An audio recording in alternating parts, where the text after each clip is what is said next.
Hello, welcome to my channel. Today I'm doing a drawing of a sea turtle. I'm going to use colored pencils and I'm going to use toned paper, which is going to make my job easier with the background and allow me to focus on the main subject.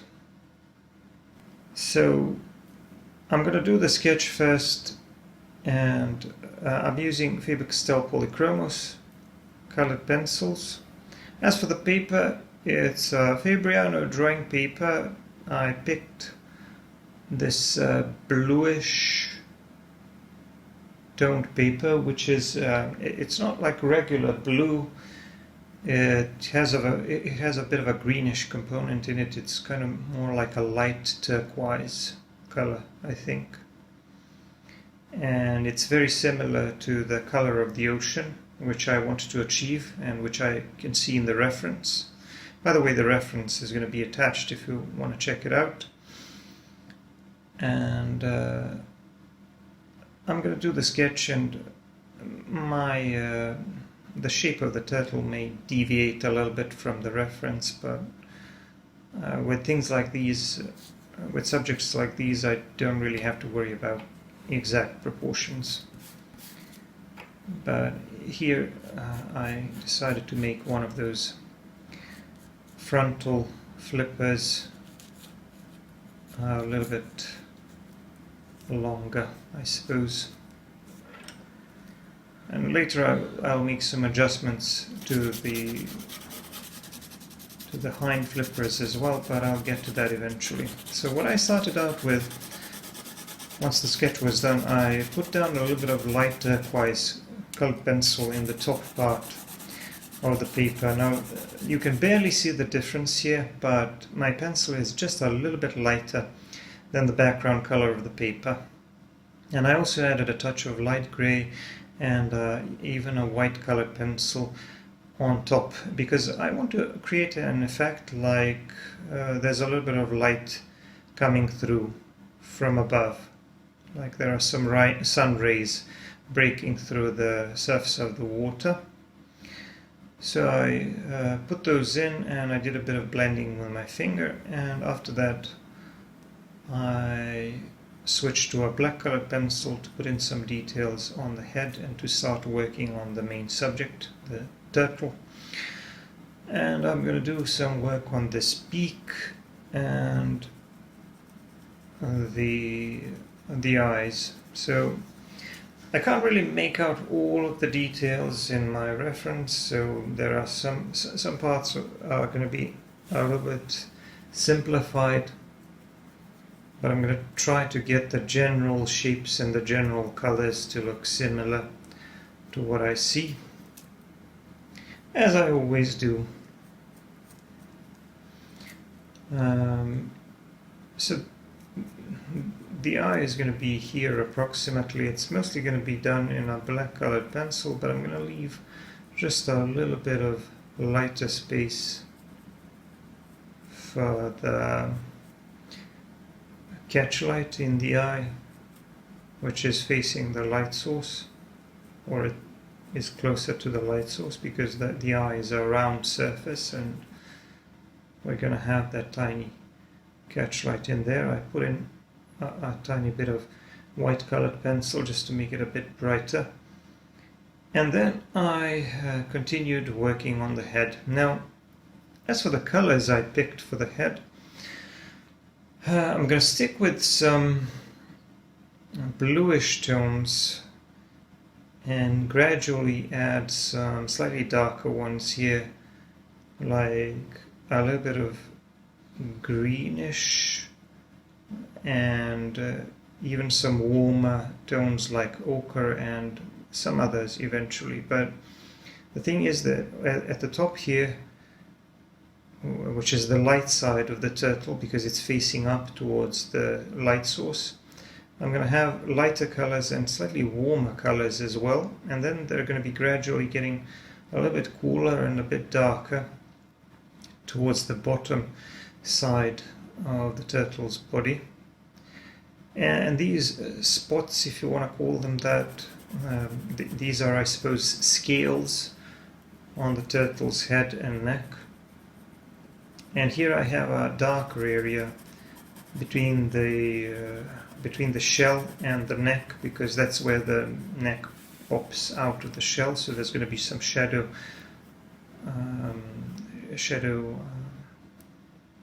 in there, in that part of the body or that part of the neck which is closer to the shell, which is coming out of the shell. Here I made a bit of a transition between those lighter turquoise areas and slightly darker ones. So I threw in a few other tones in there as well. And now I'm back to adding some more details and defining the shape as well as the details on the head. So I think the beak now looks a little bit better. I suppose it's called a beak because it kind of looks like a beak. I don't know if turtles have a beak or if it's just called the mouth and the nose area, but it does look like a beak a little bit. And then I shaded the lower jaw or the mandible using some darker colors because, like I said, that's facing away from the light source. And then I started throwing in some lighter and warmer colors in this part of the head and neck, which is catching more light from the light source. Now, I forgot to mention that the lightest pencil I used here at the top was the ivory colored pencil, which is like a yellowish white color, yeah, a very light yellowish color. So I'm going to use that for the lighter parts of the turtle's body.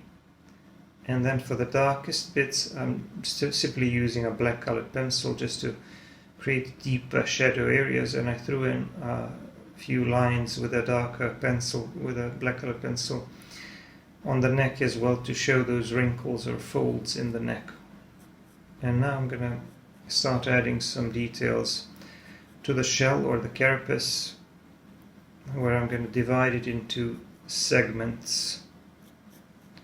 These segments are called scutes on a turtle, and obviously, depending on the position, we have the top ones here, or the central ones at the top, which are going to be the lightest because they're facing up, and then the ones on the side, or the lateral scutes, and the ones on the edge, they're called marginal scutes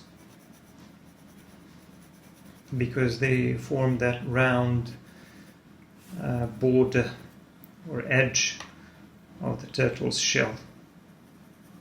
Notice that here and there I'm adding some cooler colors on top of the ochre, because I used ochre, which is like a light brownish, yellowish color, I suppose, and then to modify it I used a bit of that light turquoise, because the thing is that here I also added a touch more of that ivory colored pencil on the top of the head, because I feel like this part of the head should be a little bit lighter and a bit more shadow here under the carapace. And of course I'm also using the black colored pencil to add some more detail and texture to the surface of the shell so that it looks a little bit more realistic. So like I said, for the shell I mostly used a burnt ochre as a base color, but then I modified it a lot with some other colors, because the thing is that when you look at animals, fish and other creatures underwater, all of the colors are going to be modified or influenced by the fact that we are looking at them through the water. So everything is going to appear maybe a little bit more bluish or a little bit more turquoise, with a bit less contrast and a bit less detail. It's mostly transparent, or it's largely transparent, but the water still obscures some of the details, and it still modifies, as clear as it is, it still modifies the colors a little bit. So I need the entire scene to appear kind of bluish, which is why I picked this toned paper. Now there's another thing that I forgot to tell you, and if you've been watching my videos, if you've been following my channel, I probably don't need to tell you that, but the paper has been primed with clear gesso.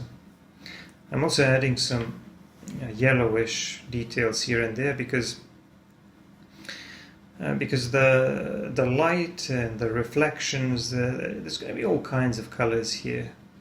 Here at the bottom of this fin there's going to be some darker scales because they appear to be facing away from the light source, and then I'm going to have some more smaller details, wrinkles and things like that, and some suggestions of scales on this bottom side of the fin. And then I'm going to add some lighter details using this light turquoise color, and you can see how nicely these details are showing up against darker against the darker layers.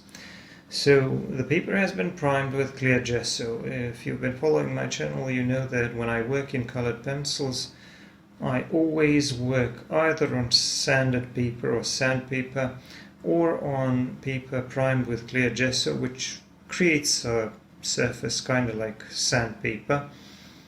And what that does, it creates a textured surface that allows you to create more vibrant colors and to add in more layers. And that also allows you to work from dark to light as well as from light to dark.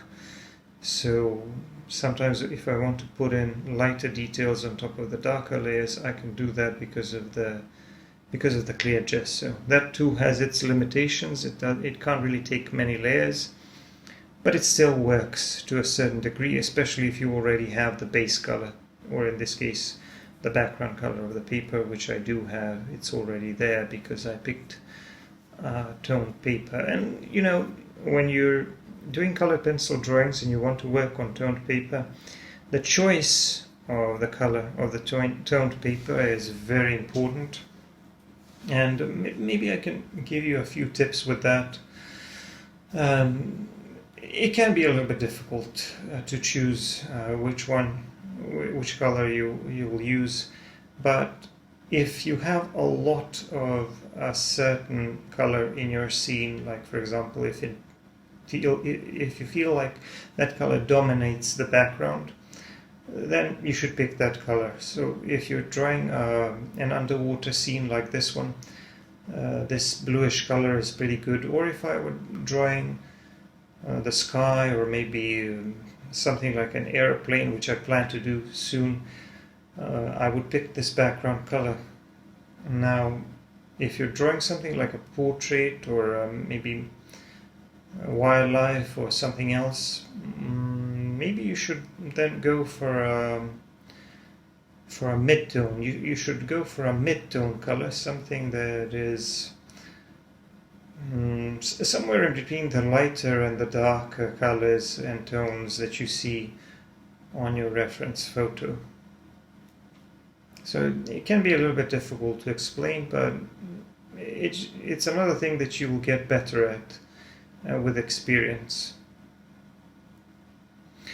Anyway, as you can see, I'm working on these marginal scutes here and trying to define them and break them into smaller segments, and also adding some details on the belly area or the bottom area of that shell, adding some more segments and adding a little bit more shading in there as well, because this part of the shell is going to be darker because it's facing away from the light source. Now notice an interesting thing here. The middle part of those marginal scutes is very dark, and I used a black colored pencil there. But then as you go down towards the bottom edge of the turtle's body, it gets a little bit lighter, and we have a little bit more of those greenish tones. And I even used some lighter greens like a May green, and some slightly darker greens like a juniper green, because that has more of a bluish component in there. But I'm kind of mixing it up. I'm using some slightly warmer greens and some slightly cooler greens. Anyway, my point is that this lower part of the shell is a little bit lighter because it's facing down, and there's a bit of a reflected light coming from the bottom of from the ocean floor, and that's going to make that part of the turtle's body a bit lighter. It's also going to appear a little bit cooler. But right now, as you can see, I'm focusing on the top part of the body, or the top part of that shell, and I'm trying to define these individual segments or scutes by adding a bit darker colors around their edges to make them appear more three-dimensional, and also to add some more texture to them, because they do appear to have some of these lines that sort of seem to like almost radiate from a single spot. I can't really describe it, but I guess it'll be easier to understand if you check out the reference. Anyway, as you can see, I'm still using the burnt ochre as a bit of a base color in there, and then I put some darker colors on top of that using, I don't know, a black colored pencil, maybe a little bit of brown colored pencil, and then some lighter details using the ivory colored pencil, and some greenish and yellowish details using the May green and even a yellow colored pencil, just to achieve similar colors and similar tones and values that I see in the reference. But I wouldn't say this is a particularly challenging drawing. It's not a particularly challenging drawing for a couple of reasons. The first and the most obvious one is the fact that it's not exactly a human portrait or anything that requires precision, so if my proportions or the placement of some of the details are off a little bit, it's not a big deal, because how many people do really know or understand the exact anatomy of a sea turtle?